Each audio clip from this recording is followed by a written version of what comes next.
The Weider principle of the split system is the most important principle in your bodybuilding program, because without an understanding and the application of the Weider split system, you'll never be able to achieve a symmetrical and well-proportionate body.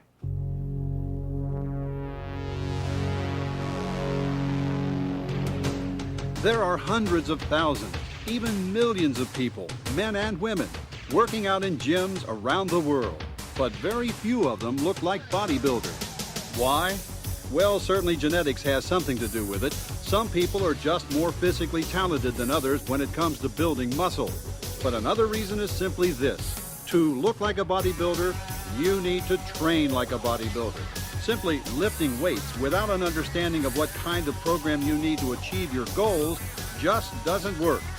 If just lifting heavy and working hard were all it took, then a ditch digger or construction worker would end up winning the Mr. Olympia contest.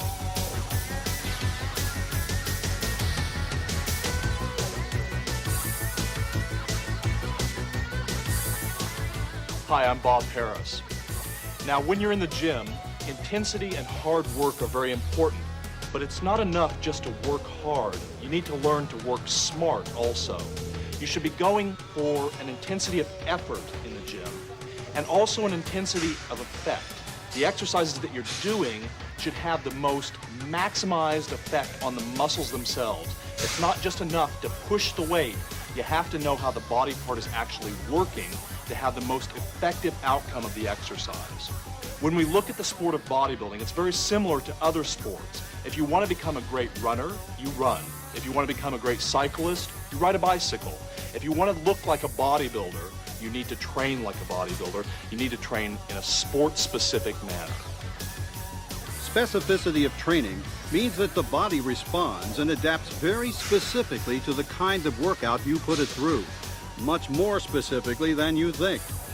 That's why different sports, from sprinting to marathon running to gymnastics to shot putting, all require very different kinds of training and physical preparation.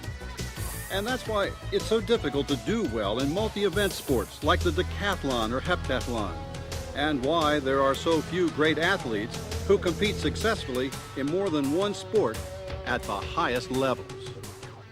In this sense, your body reacts to training like a computer. When you're training, you're sending a specific program to the central nervous system.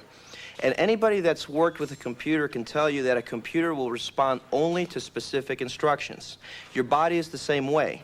It doesn't care what you're trying to do. It only reacts to exercises specifically as they are applied.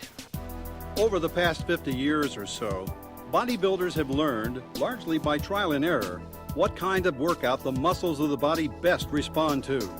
And the proof that they've discovered something really new is the way they look. No human beings in all of history, male or female, have developed the kind of physiques you see on stage at a top professional bodybuilding contest. Critics of the sport sometimes claim that this incredible advancement in the ability of human beings to develop their lean body structure is the result of improved nutrition, anabolic drugs, or simply the fact that there are more bodybuilders working out more seriously than ever before. But it's really the type of training that you'll learn from the Weider system that has made the difference. The modern bodybuilding workout was developed to address the natural, genetically determined capacity of the body to respond to the muscle training, the physiological programming that is inherent in the neuromuscular system itself. It's the most effective and efficient form of muscle training ever conceived. So if you're going in the gym to develop your lean body structure, being a competitor or not, why do it any other way? After all, the body is a homeostatic organism. That means that it tends to resist change, whether the change is good or bad. That's why people can abuse their bodies for such a long period of time before they actually see serious damage. So it follows that to make dramatic improvements in your physical structure, you have to find some way to force your body to change. You have to subject it to a program that's so intense and effective that it has no choice but to respond. And that's what bodybuilding type weight training is all about.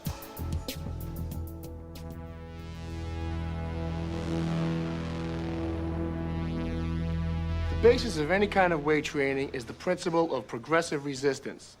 That is, when you take a significant amount of resistance and work your muscles against it. While using this resistance, your muscles will tend to get stronger and bigger. As your muscles get bigger and stronger, you have to start slapping on more weight to build more muscle size. This is the Weider principle of progressive resistance. It's a good principle, it's a smart principle, use it. There's a Greek myth that goes back thousands of years which describes the process exactly. Milos of Crotona is said to have begun picking up and lifting a young calf every day.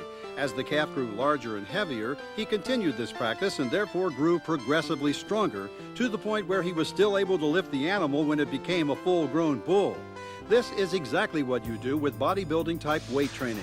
Only instead of hefting farm animals, you use barbells, dumbbells, and various types of machines to provide the necessary resistance. The idea of progressive resistance is that the muscle adapts as a greater load is put on that muscle during the time of doing resistance training. Progressive resistance means either increasing the intensity in one of two ways, either a greater workload by the number of repetitions or greater workload by the number of pounds that are placed on a bar or on the piece of equipment.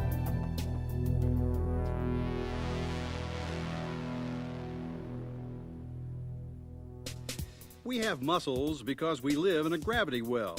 Our muscles allow us to overcome the force of gravity and move around the surface of the planet. In addition to gravity, muscles also adapt to the kinds of loads we subject them to. For example, if you have a 10 horsepower motor and you subject it to a 12 horsepower load, it'll burn out. However, subject the equivalent 10 horsepower muscle to a 12 horsepower load and you eventually get a 12 horsepower muscle. The key to progress in bodybuilding is to overload the muscle. Just enough to cause it to grow, but not enough to cause injury, and to continue to increase the amount of load on a regular basis as the muscle gets bigger and stronger.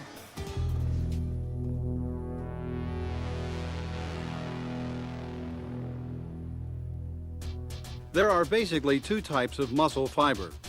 Red, aerobic fiber, is long-distance endurance fiber, capable of contracting over and over for long periods of time.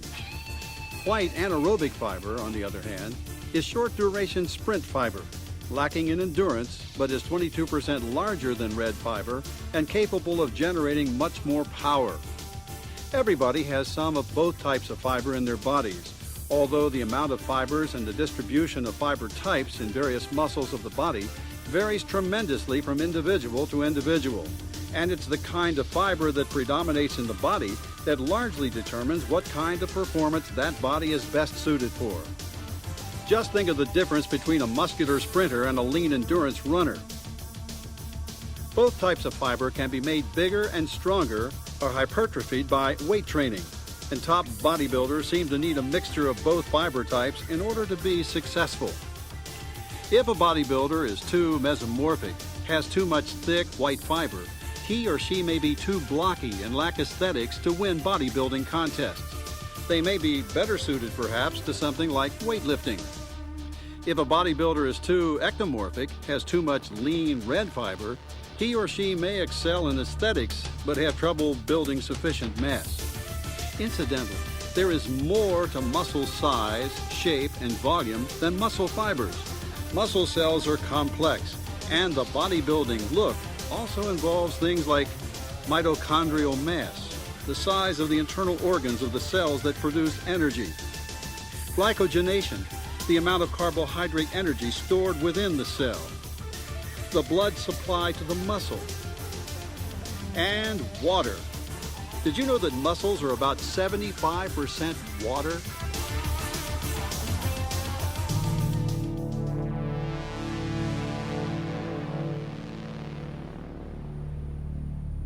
The basic unit in bodybuilding training is the repetition. Now, a repetition is made up of two key points. It's basically going to be the full extension of the muscle when the muscle is fully stretched out, and the full contraction of the muscle when the muscle is bunched up and is pulled together and shortened. So a repetition is going to be going back and forth between that extension and that contraction on every single body part. Now, repetitions combined together constitute a set. So a set, let's say in your workout, you are supposed to do a set of 12 repetitions. What you would be doing is 12 times in a row, be going from this contraction position to the extension position, back and forth until you get to 12. And that would constitute a set of the exercise. A basic set in bodybuilding usually consists of 8 to 12 repetitions. Why this number? Trial and error experience and some independent scientific research has shown that the muscle tends to grow best when subjected to about 70 to 75% of its 1 rep maximum strength, the maximum amount of weight the muscles can lift in that exercise one time. And when you do as many sets as you can with this amount of weight, you end up doing somewhere from 8 to 12 reps. Therefore, as you begin bodybuilding training with the Weider system, pick a weight for any exercise that lets you do at least 8 repetitions, but not so light you can do more than 12. An exercise consists of a group of sets. This too can vary, but generally the Weider system recommends from 3 to 5 sets of any exercise and from 12 to 16 sets for any body part, with a few less for some body parts and certain kinds of training, and a few more for others. In bodybuilding training, you can end up resting for a shorter or longer period of time depending on what kind of set you're doing. For mass training, for example, in tape 7, you rest for several minutes. Using certain intensity techniques in tape 9, you may not rest at all between sets. But for the purposes of getting started with the Weider system workouts, you should rest from 30 to 60 seconds between sets. Or if you're training with a workout partner, do your set, rest while your partner does their set, then jump back in and do your next set.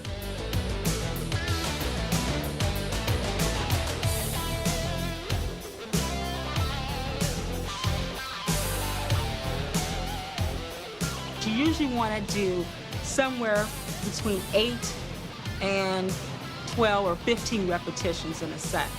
So it is important to increase the weight because that's putting a different type of pressure that the body has to respond to.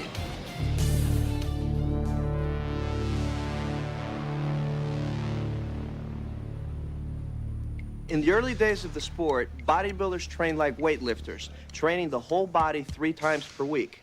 But they soon found out that you can't train the whole body in one workout and still have sufficient intensity for all the body parts. So eventually they began following a system which Joe Weider called the split system of training, in which only part of the body is trained on any given workout and the entire body is trained over a period of days. The split system of training takes several forms. One of the most popular types of training schedule is 3 days on, 1 day off. This is one example. Day 1, chest, shoulders, triceps, calves, abs. Day 2, back, biceps, forearms, calves, abs. On the 3rd day, thighs, hamstrings, abs. And on day 4, rest. And this is an example of a workout arranged over a 4-day period. Day 1, chest, triceps, abs. Day 2, back, biceps, forearms, calves. Day 3, thighs, hamstrings, abs. And on day 4, shoulders and calves. And on the 5th day, you rest. Now, of course, you're not a machine, so you want to make sure you get plenty of rest. If you need a day off, don't feel bad about taking that extra day off. Your recovery time is just as important as going in the gym and training hard. Overtraining can be devastating to your workout. It can cause an injury. So it's very important to train hard, but take that extra day of rest if you need it. Remember that overtraining, pushing your body too hard, increases your chances of injury. Therefore, you can add an extra rest day at any point in your workout program. Or if you're especially tired, try taking 2 days rest at the end of your 3-day routine or your 4-day routine. The point is, the more you're able to rest and recover, the stronger you'll be in your workouts and the better your body will respond. With the double split training system, you train twice a day instead of once. Training a major body part in the morning and doing detail work or cardiovascular training in the second workout. Using this system, you're actually doing less rather than more because you're doing much of the work you'd normally do in one training session and dividing it into two. Here's an example. Day 1, AM, chest, shoulders. PM, triceps, calves, abs. Day 2, AM, back, biceps. PM, forearms, calves, abs. Day 3, AM, thighs, hamstrings. PM, abs. And on the 4th day, rest. It takes me 4 days to cover the full body. I train chest and biceps on day 1. On day 2, I train legs. And if you didn't notice, I train chest and biceps on day 1, which is part of, upper body. So then on day 2, I'm covering legs. So while I'm training legs, my upper body is getting a day of rest. Day 3, I go to shoulders and triceps, so I'm back to my upper body again. And day 4, I train back. And day 5 is my day off, and then I start over again. I work with a split system. I split my body over 4 days, so that after my 4th days, I finished my whole body training. When I started training, I was 16 years of age, so obviously I started on a 3 times a week schedule. I would do 1 exercise per muscle group, probably on a 10-8-6 basis, 10 reps the first 8 reps the same poundage, and 6 on the principle that my energy was diminishing. And of course it wasn't, but that's the way I thought, that my energy was diminishing. So I would do 10, 8, and 6. And as I progressed, then I started to realize that if I wanted to do more work and more overloading, I would have to work on split routines. So I would kind of split the body into 2 parts. So now, was this training twice a day or just once? No, this is once a day. Right. The only time I trained twice a day was 3 weeks before my first national contest, Mr. Britain. I just finished my business administration degree, and I had 3 weeks to train, and so for 3 weeks I trained morning and night. I trained twice a day. I'll do a heavy and a light system, like 3 days on, 1 day off, and I'll go heavy on the first cycle, and then I'll go light for the next body part. And vice versa, it goes like that. The 4th day being my off day. I think all bodybuilders in general know that rule, and they use that.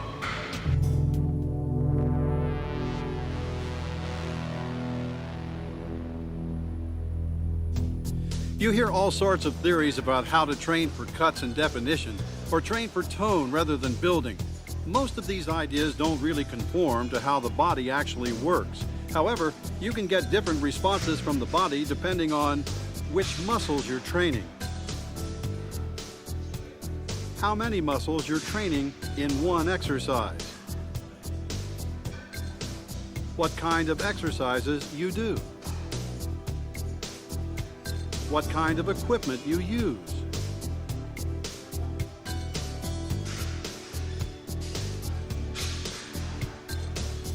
and what kind of intensity techniques you employ.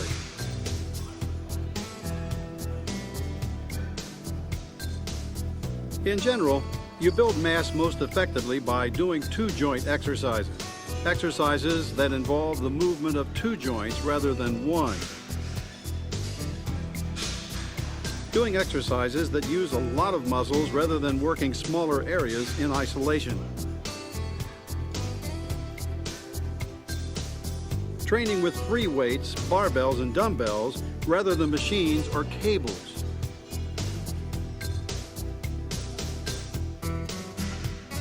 And using the kind of mass-building techniques that are described in detail in Tape 7.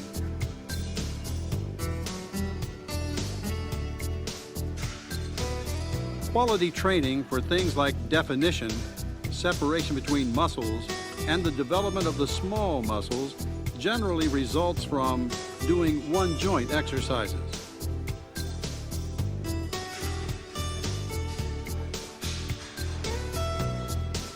Training smaller muscles or muscle groups in isolation.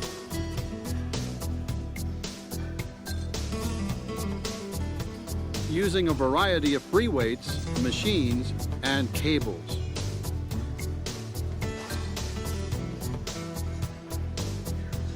and using as many of the Weider intensity principles, such as full range of motion, peak contraction,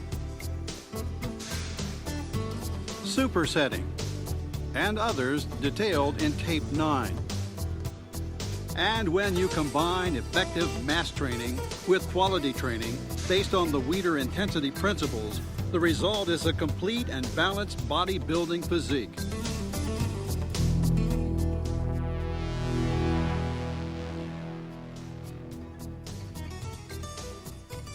You generally build muscle more easily with free weights than with machines, because the body responds to something that is heavy more fully than resistance, which is merely hard.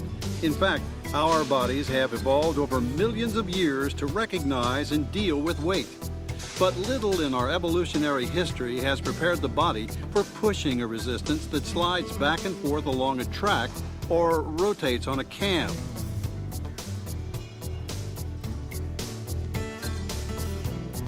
When you lift a free weight against the force of gravity, not only do you use the specific muscles involved in the lift, but the rest of the body gets involved as well. The joints have to work to balance and control the weight, and the various stabilizer muscles associated with the joint come under stress as well. When you exercise with many machines, there's no need to stabilize, no need for the ligaments of the joints to adapt, and you tend to work only the muscle involved in that specific movement, not the associated stabilizer muscles. This results in much less adaptation and in fact can be dangerous because you've developed certain muscles in a group out of proportion to the others. So when it comes to basic mass and strength development, free weights are far superior. I myself am a firm believer in free weights, heavy free weights for building mass. Low repetitions, not too low, where you're just gonna pump out 4 or 5 and then just drop the weight. You want heavy weights and good repetitions, good muscle control, and plenty of protein to build that mass with. Free weights, free weights are it. Basic heavy movements is the way I consider it. That's what I've always used, basic heavy movements to build size, not to get into contest shape per se, but you have to have the frame there to carve it out. In my opinion, it's a lot better to use a free weight than using a machine in general, because with free weights, your body responds a lot better to your free weight, because it's like you can keep your natural movements in, and the body is built to use free weights, not to use machines. So your body responds a lot better, plus your nervous system and everything is very much in action. So your body growth is much more stimulated than using a machine. But machines and cables can also be valuable. They work well when you want to isolate specific areas of the body. They are also effective when you're doing higher rep training, in which the stress of an individual repetition is not as important as the cumulative effect of a number of repetitions. For example, supersets, trisets, and giant sets, as described in Tape 9. Exercise machines are also essential when resistance training is being used to rehabilitate injuries, as described in Tape 10. When you're recovering from an injury, having the injured area securely stabilized as you build up its strength is one of the keys to successful rehabilitation. You still should use machines maybe to isolate some muscle groups, and altogether makes a whole package, so you need it both. Yet it's not the hardware development that's created the tremendous progress in our ability to develop the body. It's the software, the training principles and techniques, which you'll learn about as part of the Weider system.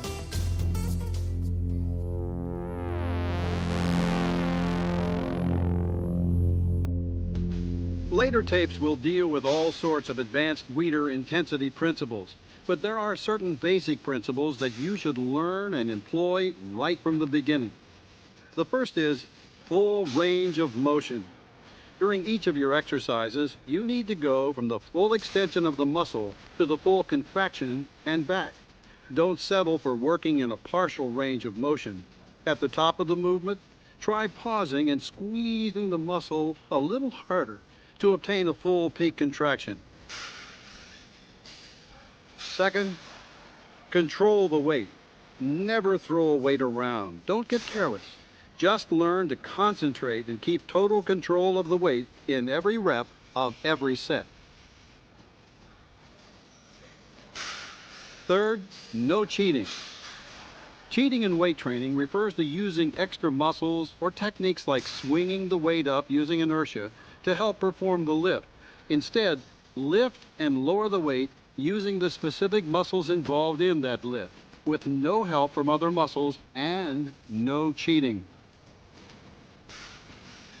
I don't cheat. I don't use cheating principles. Sometimes I will when I'm weaker and I'm dieting and I'm not feeling really energy. I'll need to cheat a little bit because I don't have a trainer or someone that helps me.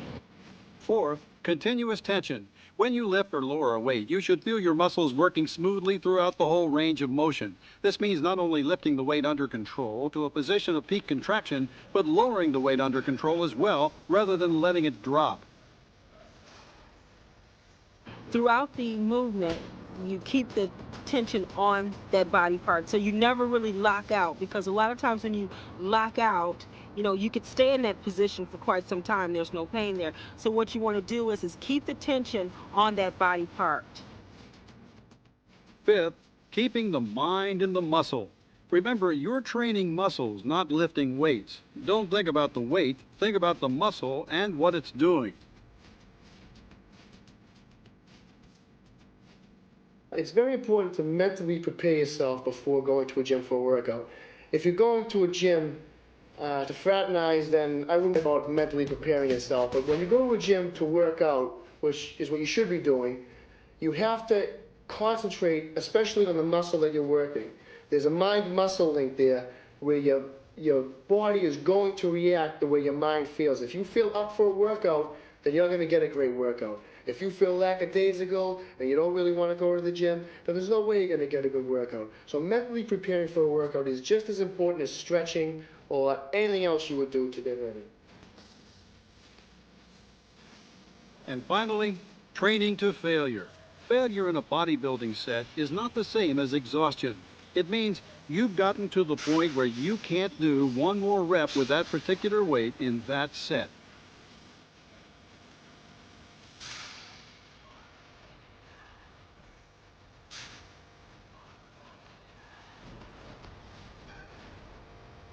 It takes more effort to stop and think about each and every repetition than it does to just say, okay, I'm going to do 12 repetitions with this super heavy weight, and all you're thinking about is moving that weight. You're not thinking about, let's say if you're doing squats, thinking about your quadriceps, okay, in the first repetition, and thinking about the movement on the way up and the movement going down. And when you're really thinking about it, then the chances of injury are slim, and the chances of that muscle responding is even better because you're really concentrating. So I think that's what the key is, and that's what's most important. Bodybuilding, when it's done properly, involves learning a lot of skills. So it's going to pay for your success to learn those skills properly from the very beginning. Here's a summation of the basic principles and training methods you've learned about in this tape.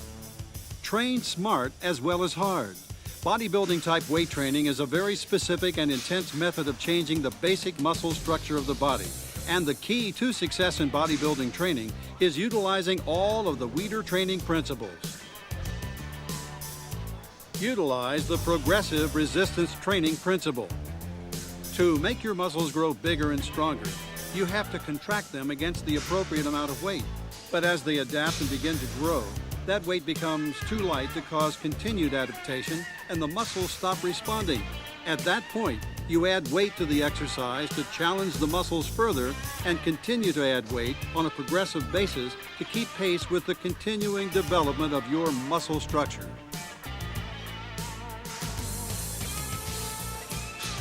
Do from 8 to 12 repetitions in most of your sets.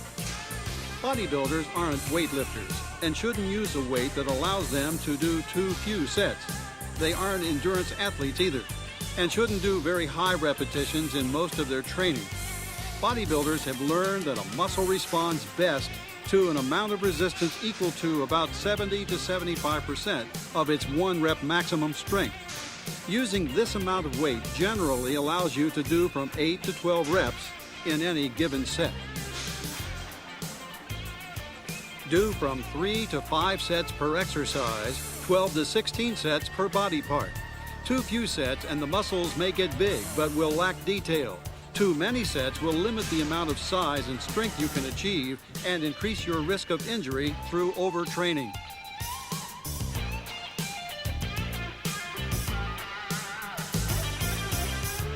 Rest about 30 seconds to 1 minute between sets. This gives you enough recovery time to allow you to generate sufficient intensity in your next set, but is not so long that your training pace becomes too sluggish. Take advantage of the Weider split system principle. For most bodybuilders, a schedule of 3 days training followed by 1 day rest seems to work the best, although some prefer using a 4-day on, 1 day off split instead. Base your training program on the use of free weights. The body responds best to the resistance provided by free weights, where the muscles, joints, ligaments, and tendons are forced to cope with the force of gravity. So the most effective bodybuilding training program utilizes about 2/3 free weights versus 1/3 cables and machines. Train with full range of motion repetitions. For maximum quality and development, do each repetition through the fullest range of motion you can achieve comfortably, from a position of full extension to that of full contraction. Do not, however, overstretch the structures involved, or you could increase the risk of training injury. Train with continuous tension. You should feel the muscle working continuously against the resistance throughout the range of motion of the exercise. Lift the weight under full control and lower it under full control. This helps you to avoid cheating, using inertia to help throw the weight up, and the mistake of letting the weight drop during the negative part of the exercise. Keep your mind in the muscle. Learn to feel what muscles are working in any exercise and concentrate on exactly what they are doing at all times. Technique is of little use without feel, and you develop feel in bodybuilding training by focusing your attention on your muscles rather than on the weight they're lifting.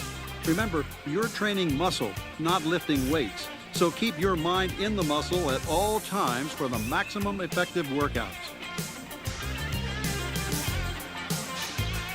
Train to momentary muscular failure. Except when you're doing something like power training as described in tape 7, you should train to failure in each set. Training to failure actually means training to momentary muscular failure and is not the same as working to total exhaustion. It simply means you keep going in that set using that weight until you can't do any more repetitions without stopping to rest. The split system is one of the most important principles. Without the utilization of the Weider split system in your workout, you'll never be able to achieve a symmetrical, proportionate, muscular body. Learn it, apply it, and you would develop the body that you always wanted.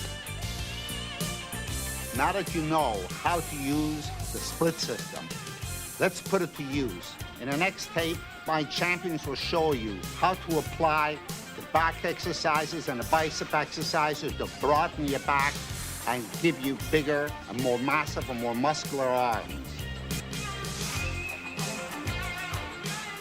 The key to me getting the best workout I possibly can every day is just to be very organized and to have some type of schedule. You know, I can't go in one morning at 7 o'clock in the morning and the next day at 5 o'clock at night. I like to train at the same time every day, and I like to eat like 2 hours before I train. And my schedule has to be very organized in order for me to get the best workout possible. I've developed my physique to the point to where I'm happy with it, you know, with the size and everything, and I don't want to overpower anything. So just to keep everything in balance, you know, more looking for the shape and balancing everything out now. What I'd say to a woman just starting out in, let's say, weight training, and she doesn't really want to be a bodybuilder, is that the key is consistency, and basically to come in and learn the basic exercises, learn what exercises go for what body parts. And the benefits that you get from a physical point of view, from a mental point of view, from a strength point of view, even from an emotional point of view, goes into the full aspect of your life and makes for better living and a better person and a better society. Procrastination is the robber of opportunity. It's the great thief of time and opportunity. You know, and I think that there's no better time to do it than to do it right now. You gotta be motivated. When I started bodybuilding, I weighed 114 pounds. You know, I'm a diabetic. I'm 5 foot 4.5 inches tall. I won Mr. Universe, Mr. America. The only way that you can really do it is if you have it inside. You gotta want it. There's no excuses of being tired or sick or having a cold. You have to do it or get out.